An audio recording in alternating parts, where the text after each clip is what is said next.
Imagine a realm where the seasons' rhythms rule, where centuries of agriculture and fishing have reshaped the land, yet where people and nature remain in harmony.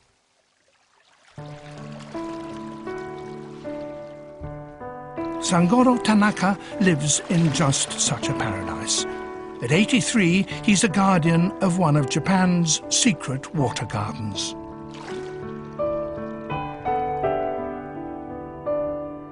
Over 1,000 years, towns and villages have developed a unique system to make springs and water part of their homes.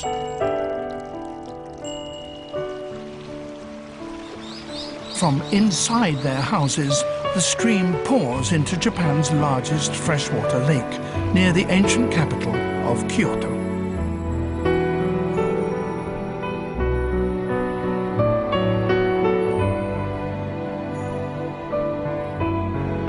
This is a habitat so precious, the Japanese have a special word for it: Satoyama, villages where mountains give way to plains.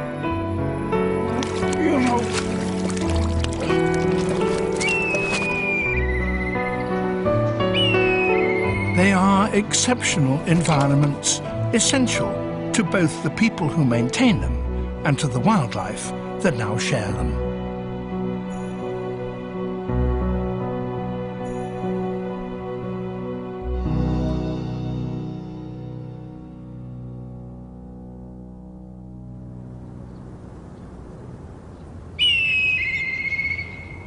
Late February at Lake Biwa, an area 5 times the size of Paris.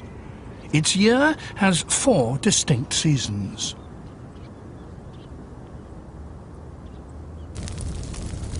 Reeds, desiccated by winter winds, feel the heat of spring. They are all that remain. The rest have gone to make roofs or screens. Flames consume both pest and weed. The ash will prove a powerful fertilizer.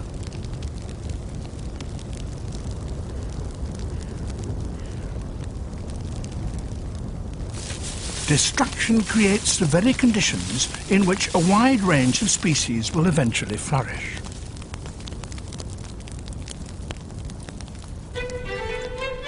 By April, new shoots sprout. The fire and smoke have provoked new growth. Spring puts on its new coat.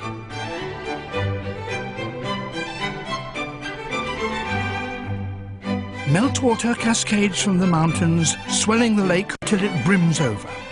Parched earth soaks into wetland.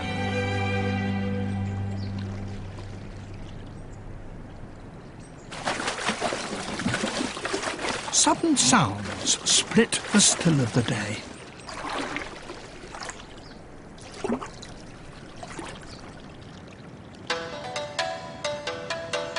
A chain of male carp dance after a female.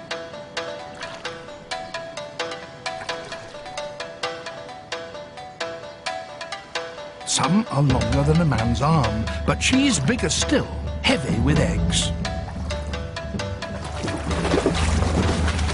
She releases her eggs, up to 200,000 of them, and the males race to fertilize them.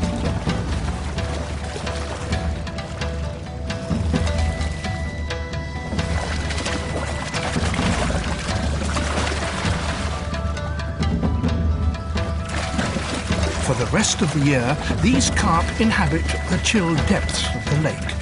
But to spawn, they must seek warm shallows. Spring's rising energy is released.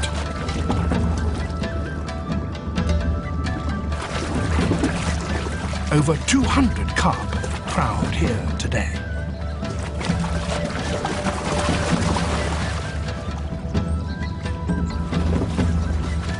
The conditions created by the firing of the marsh offer an ideal site for breeding.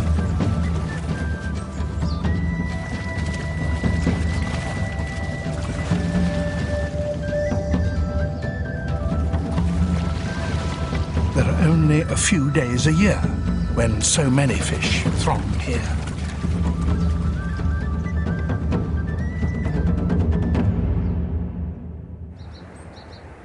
Sangoro, the fisherman, won't miss his chance. His methods, his 20-year-old boat, his bamboo pole, all are tried and tested.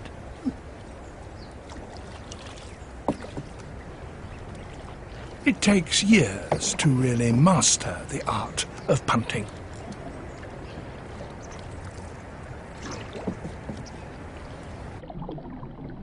The river courses with fresh mountain torrents, but here and there natural springs well up from the bottom.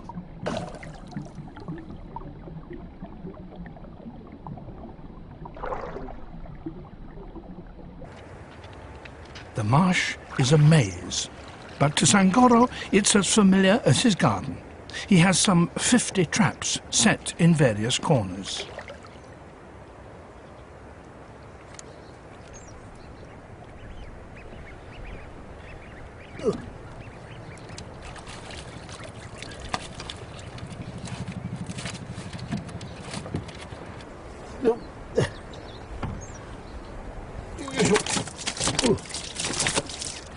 The carp are Lake Biwa's spring gift. Sangoro only fishes from March to June, when the shoals retreat to the lake. He uses a simple snare of traditional materials. There's not even any bait. He just sinks a trap for the fish to swim into.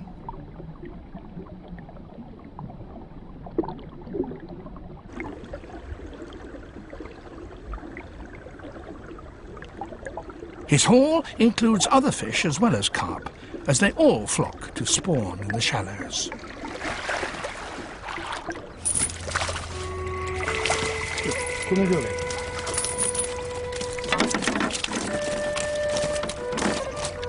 This trap is full of carp called crucians. With a single trap, he may net a dozen fish to take home.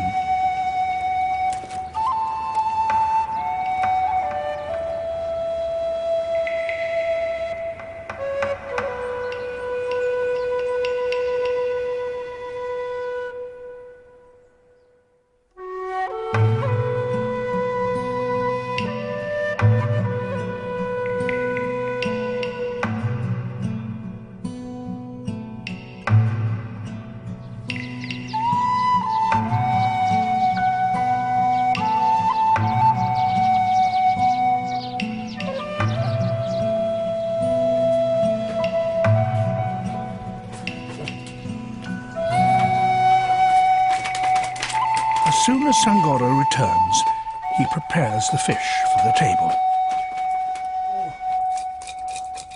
The catch is usually sold or cooked for supper that evening. But today he's preparing funazushi. Funazushi is believed to be how sushi first started, perhaps 1,000 years ago. It's salted and fermented crucian carp and rice. It smells sour and takes a long time to make. First, salt your fish. Stand for 3 months. Mix with boiled rice to ferment. Leave another 6 months. The ingredients, rice and fish, are the key items of the Japanese diet.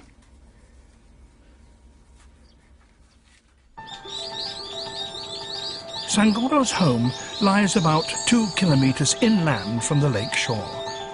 Water from boreholes under the village is piped into the houses.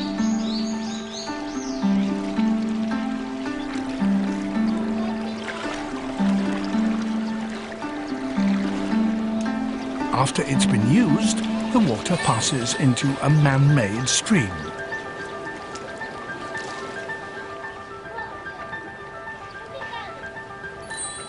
What could be a barren canal teems with hidden life.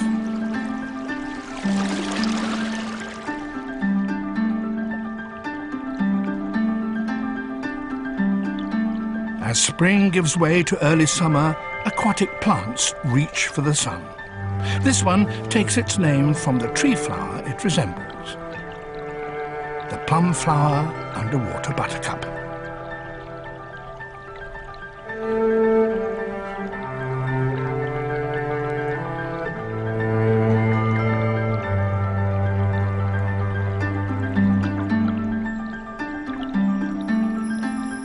This little stickleback has no scales and can only live in the clearest of fresh water.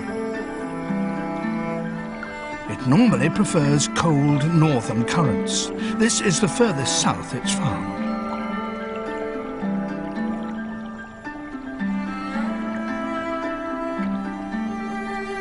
The channel also harbours some strange-looking creatures.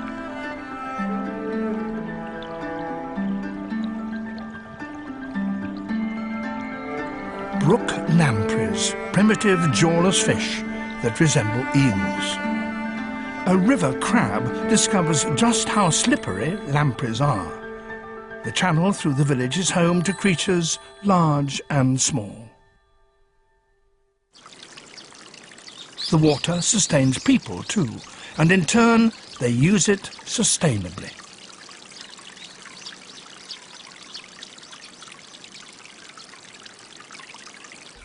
Each home has a built-in pool or water tank that lies partly inside, partly outside its walls. In the pool lounge friendly, ornamental carp. A continuous stream of spring water is piped right into a basin, so fresh water is always available.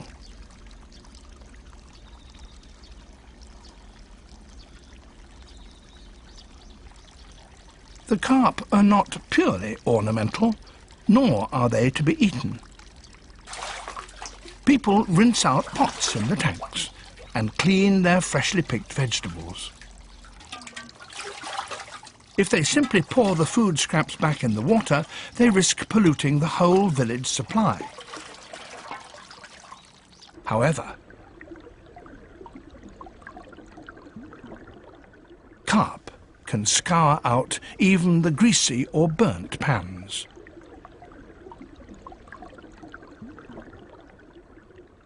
They do the washing up in Satoyama villages. This traditional arrangement is called the riverside method. It's used all over Japan. Cleaned up by the carp, the tank water eventually rejoins the channel.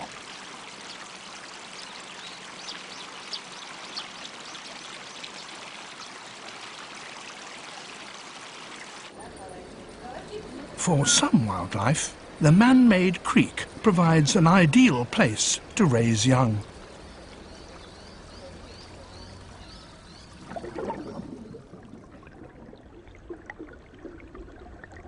Like this variety of freshwater goby, a small fish about as long as a little finger.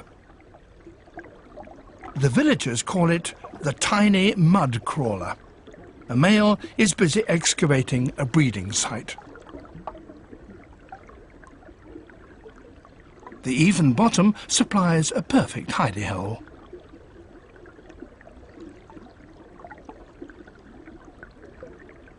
As always, the best locations are highly sought after. Here comes another male. He'd like to move in. And he's prepared to fight for it.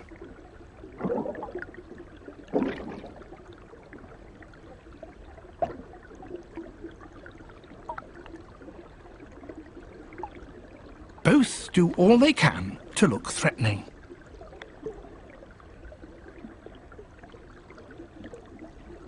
Opening their mouths and erecting their dorsal fins to look bigger.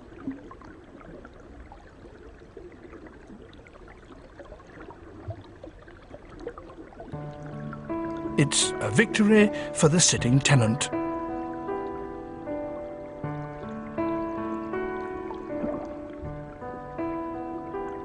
There's another goby behind him.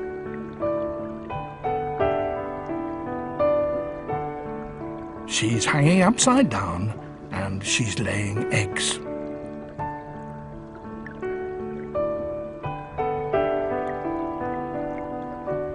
The victory over the den gave her a place to spawn in safety.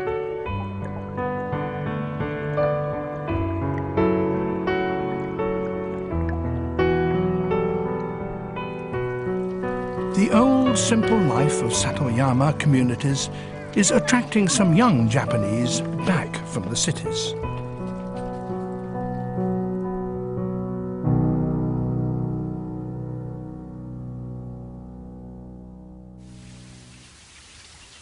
It's June, 4 months after the hungry flames licked the air.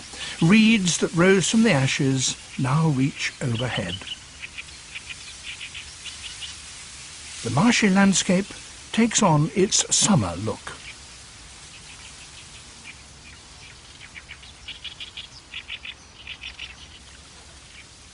The dense growth is almost like a jungle.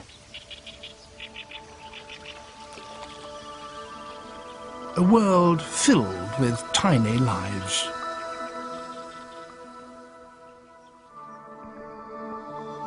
Each single reed stem is a microcosm. Tiny organisms called pseudoplankton live on their surface. Forests of tentacles reach out to seize organic material.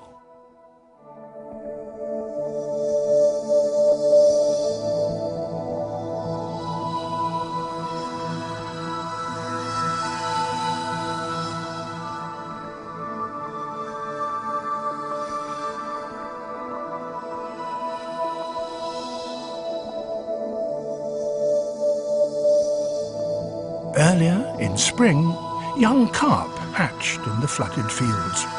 They stay there for about 3 months. The reed beds are their nurseries, where they have plenty to eat and are concealed from predatory birds. An infant fish meets a sudden end. It's been grabbed.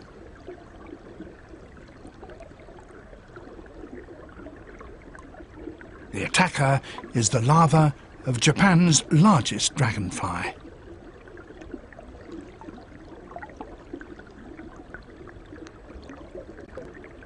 This aggressive ambusher hides in sand or gravel.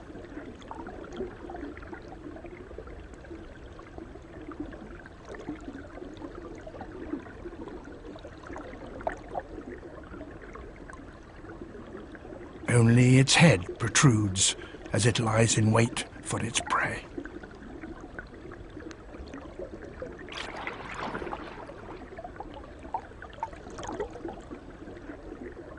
Its correct name is the golden-ringed dragonfly.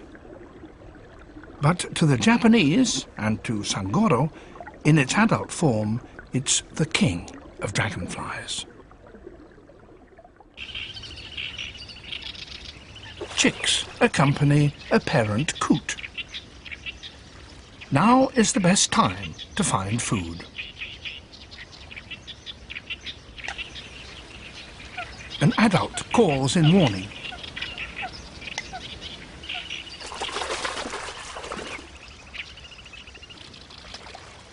The cause, the coot's #1 enemy, a weasel, egg thief and baby coot snatcher. A narrow escape. Waterfowl have to guard against foxes and snakes too. For safety, grebes make floating fortresses anchored to firmly rooted plants.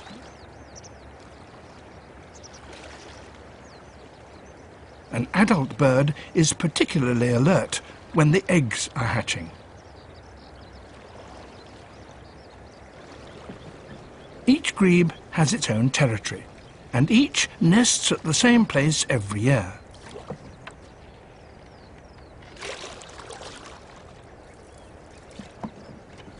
Here comes Sangoro. The birds know him already. This is his regular route.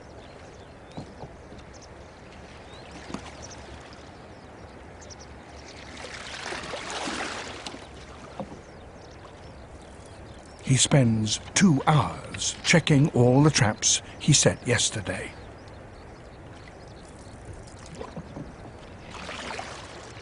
His work done, Sangoro returns to the landing stage.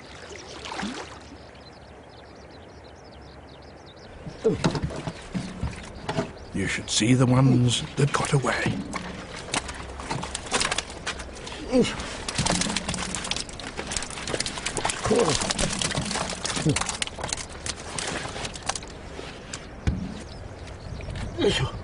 Turning muddy banks into reed beds has paid dividends. He has nearly 50 fish in all, of 8 different types.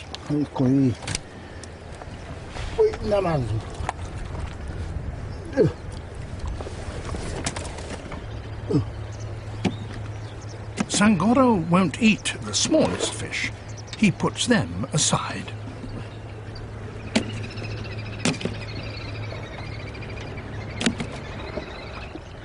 He will share his good fortune. This grey heron knows what will happen next. Sangoro finishes cleaning out his boat, and another pair of eyes watches his every move. Each fishing season, this kite pays Sangoro a visit.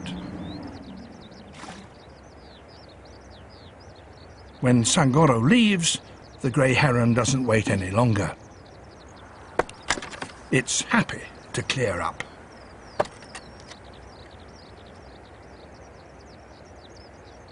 Sangoro left the tiddlers for the birds. It's his way of sharing nature's riches with those around him.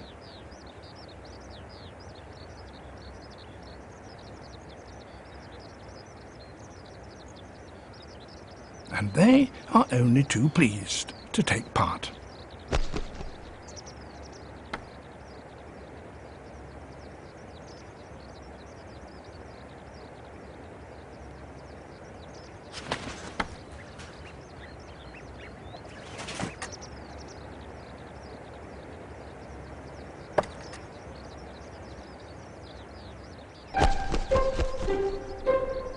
The kite will take the fish back to hungry chicks.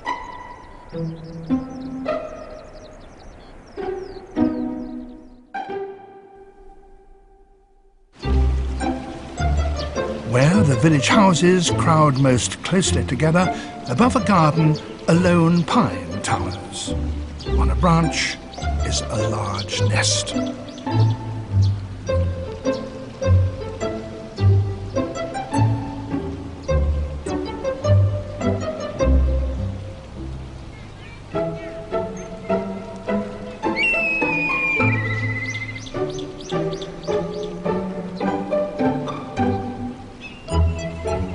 There are 2 chicks there. They're developing steadily under the watchful eyes of the villagers.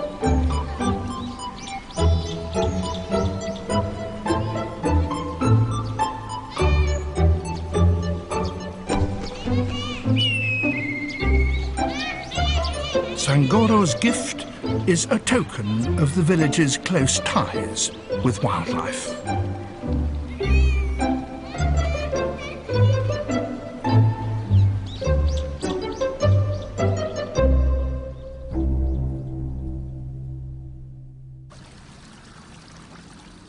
It's 5 days since the gobies first laid eggs in the village channel.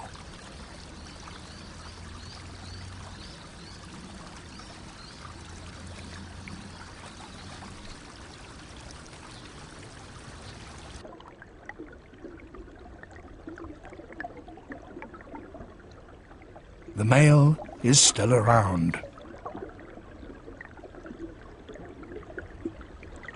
He's very protective, keeping predators away and taking great care of his offspring.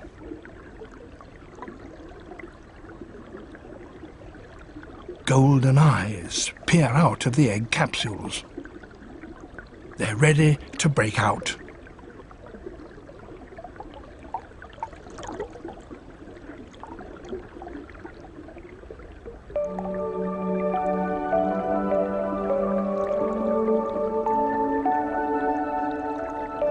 The anxious father fans them, keeping them oxygenated.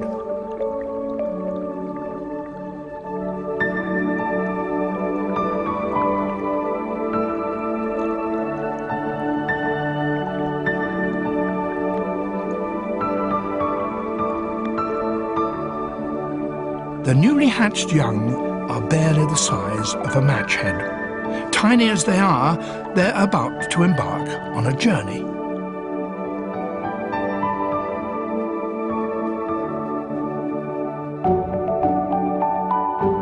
They will ride the current the 2 kilometers to Lake Biwa. There they will feed on the abundant plankton.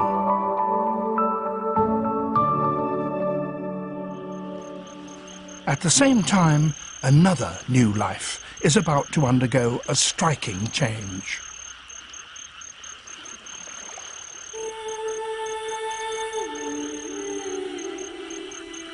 The larva of a golden-ringed dragonfly.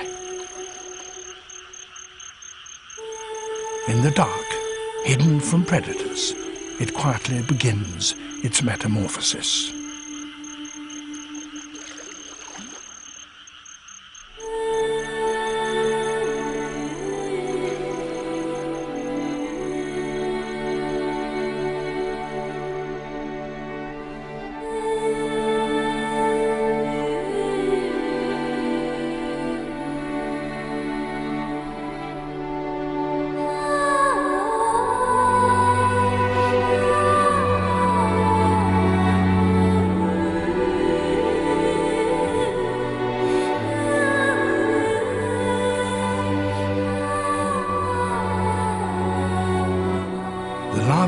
Is now a fully winged dragonfly. In 10 days, it will be sexually mature and ready to trigger the next generation.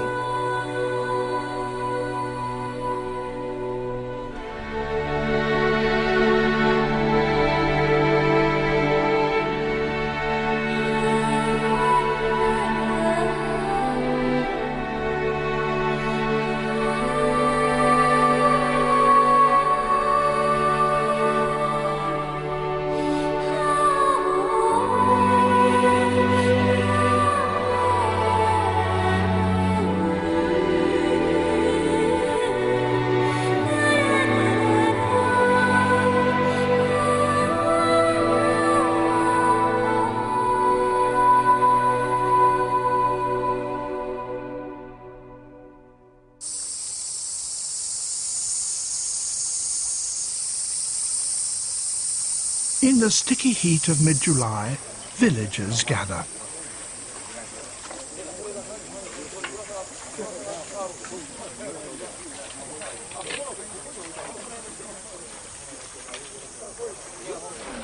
Overgrown banks block the stream. Time to clear the water plants. 20 families band together for their part of the channel. For the villagers, it's a welcome task their ancestors carried out for hundreds of years.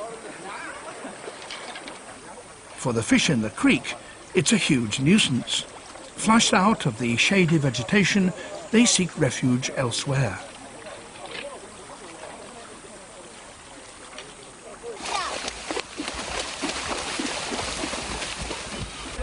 It's the children's big moment.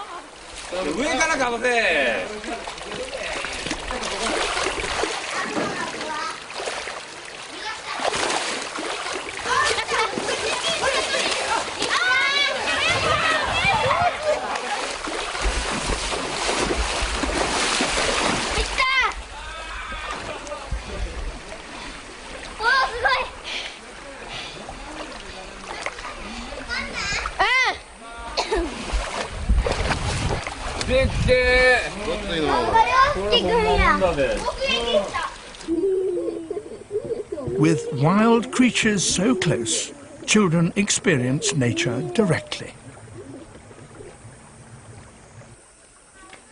Fish and birds are an everyday part of their lives.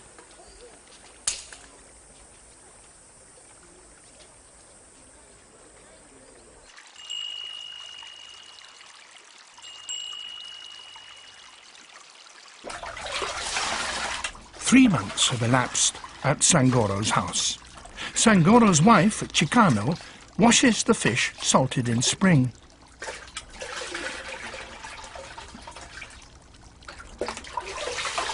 Next, she will bury them in rice.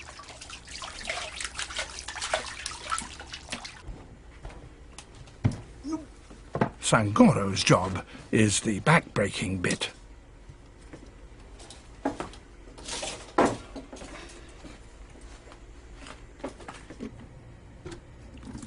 First, they lay out the fish evenly. Then they cover them. They build up several layers.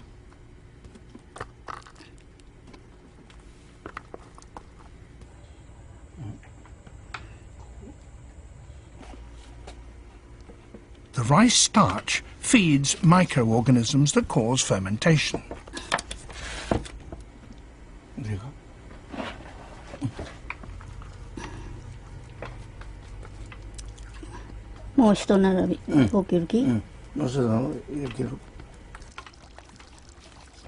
With nature's blessing, the funazushi will be good again this year.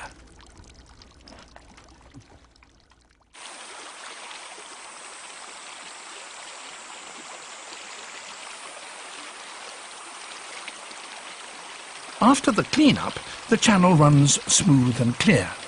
Small fry are encouraged to return.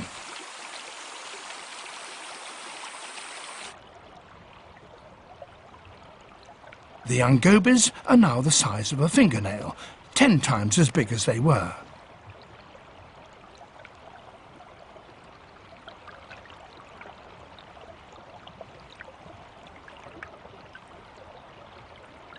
The hatchlings from the village have spent 2 months feeding on Lake Biwa's planktons.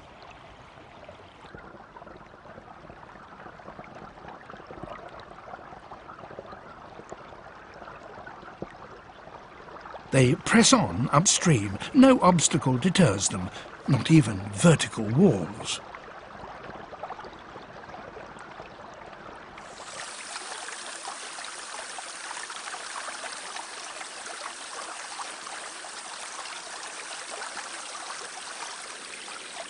Inland, the channel narrows, and ahead lies something only too keen to greet them.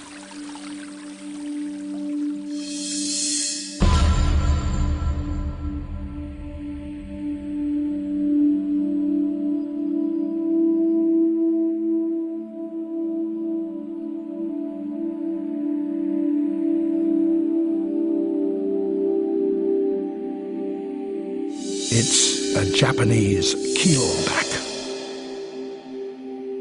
It feeds on fish, which is unusual for terrestrial snakes.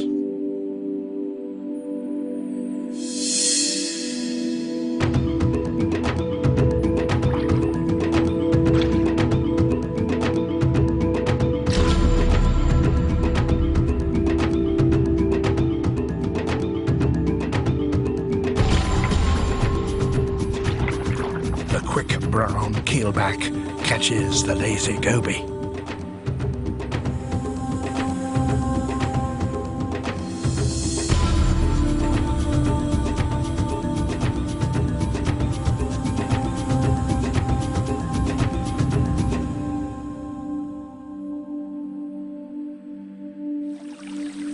Those who escape continue their travels upstream.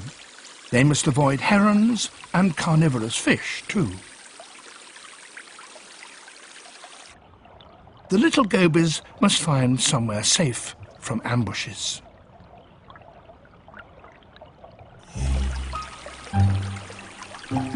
They bump into a row of fence posts. Inside are carp, which won't attack them.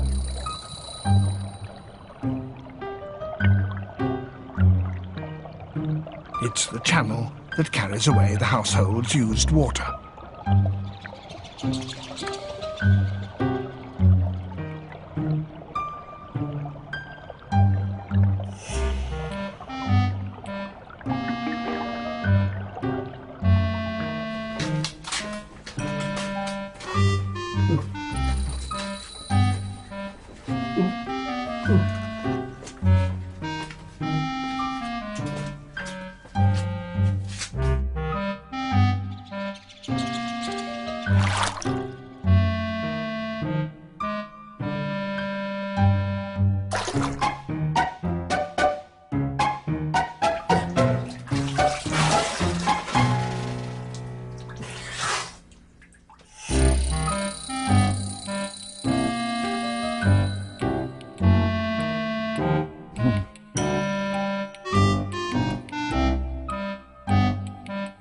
Sangoro's pool offers the young goby sanctuary, even if he will have to do the dishes.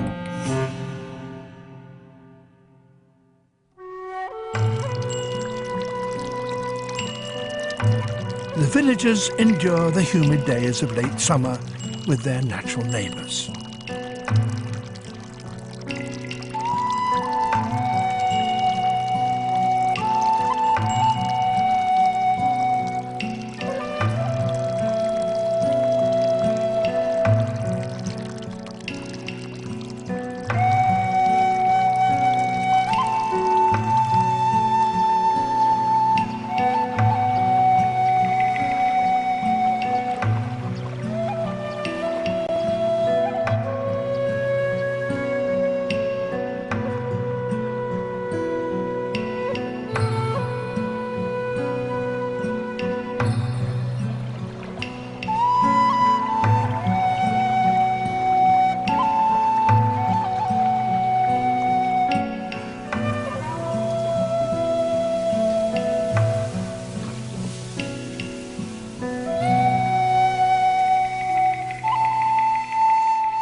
It's a drowsy afternoon.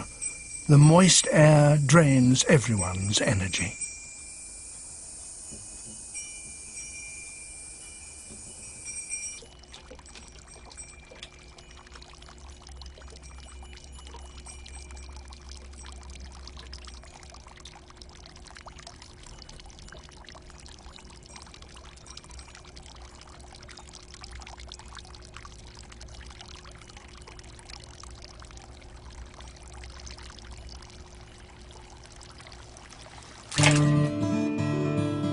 The temperature of the spring water in the house pools remains a constant pleasure.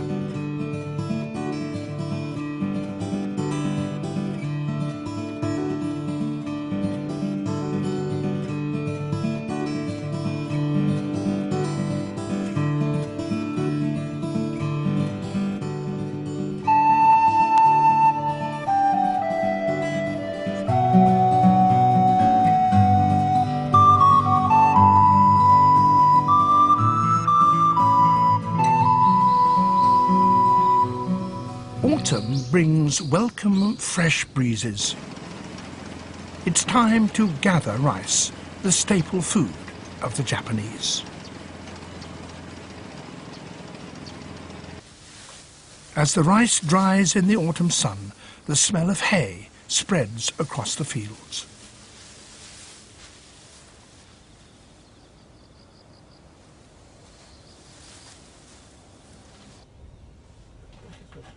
With the harvest in, the time has come to give thanks. Sangoro picks 2 live fish from the house pool.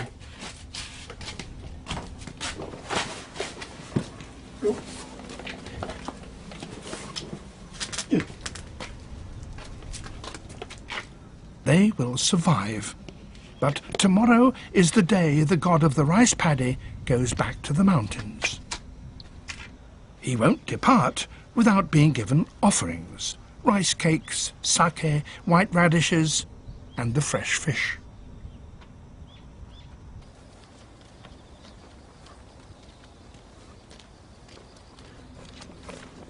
Sangoro believes that the god of his rice paddy will eat before leaving. The god will return next spring when rice is sown again.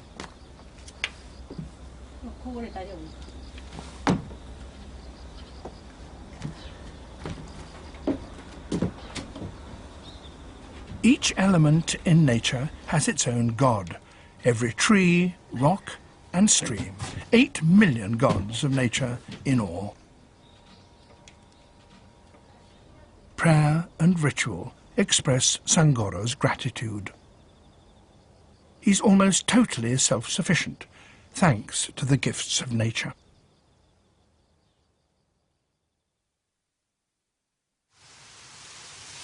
It's December. Winter's harshness looms.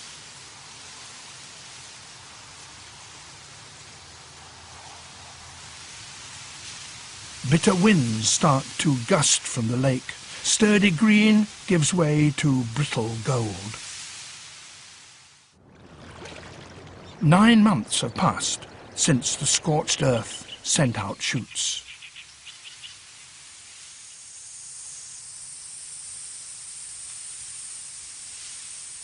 Now the reeds soar above. The slender stems will make screens and thatch.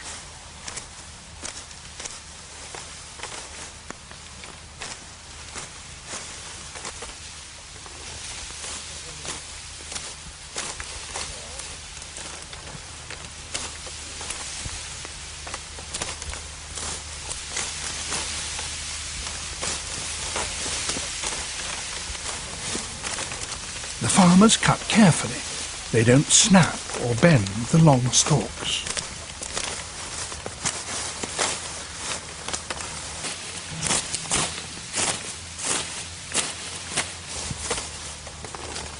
Practice has made them perfect.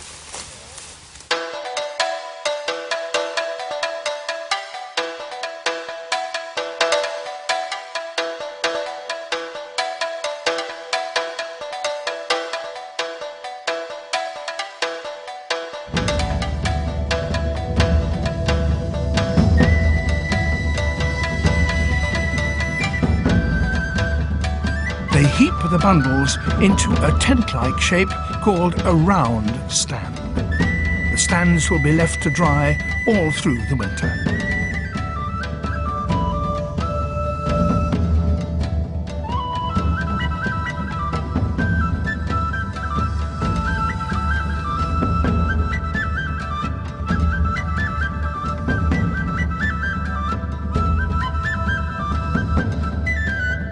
The stands are visible reminders of the close connection between the farmers and the environment they have created.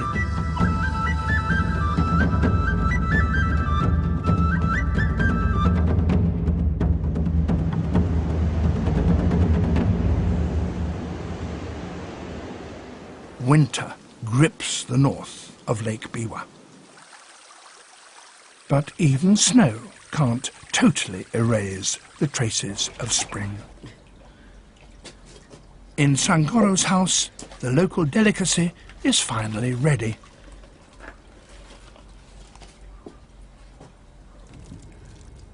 He caught the carp in his trap in spring.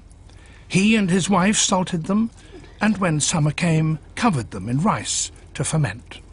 Now a further 6 months have passed.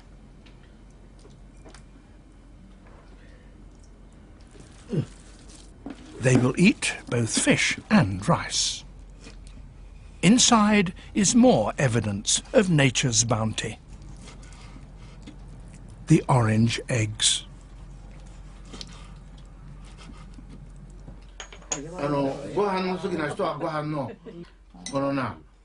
Sangoro invites his neighbors to share the funazushi.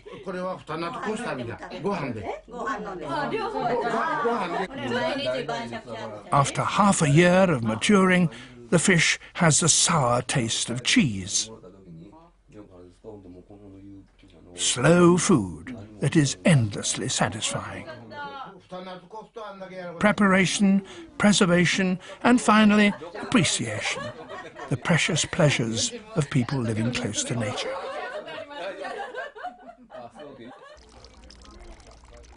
Right next to their dining room, there is the basin full to the brim. It's cool in summer, warm in winter.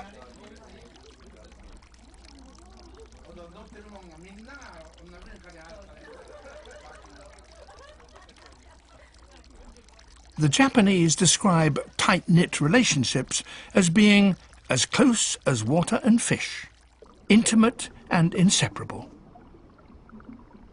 Like the pool and its little refugee,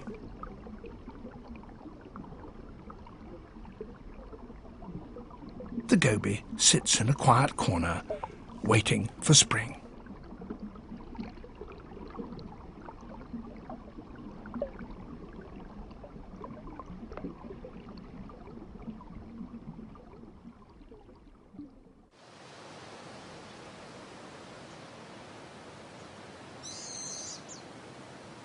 March finally comes round again. The reed beds have slept throughout the winter. Now the first rays of sun coax warmth into them.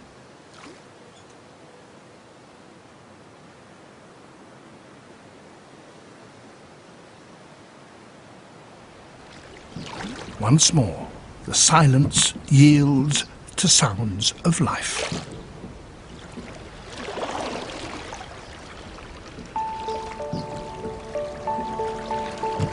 As the rhythm of the year picks up, so do lives, human and animal.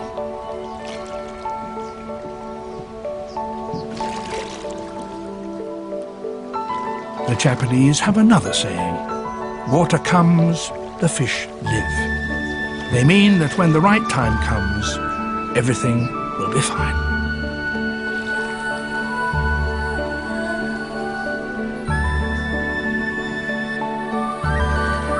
Sangoro knows that in the way of Satoyama, everything has its season.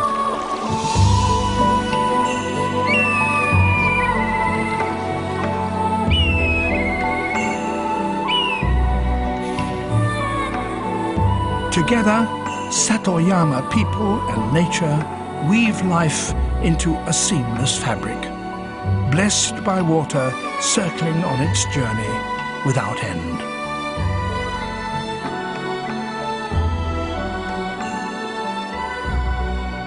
A new season, a new year, a new cycle, all begin in Japan's secret water garden.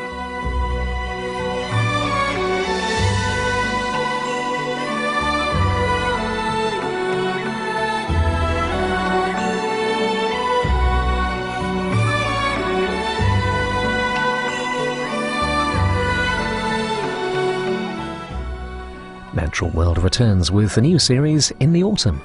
Discover Eiderduck Island next on BBC Two. Then, in 10 minutes, a harrowing true story from Iran as a forced confession led to the execution of a teenage girl.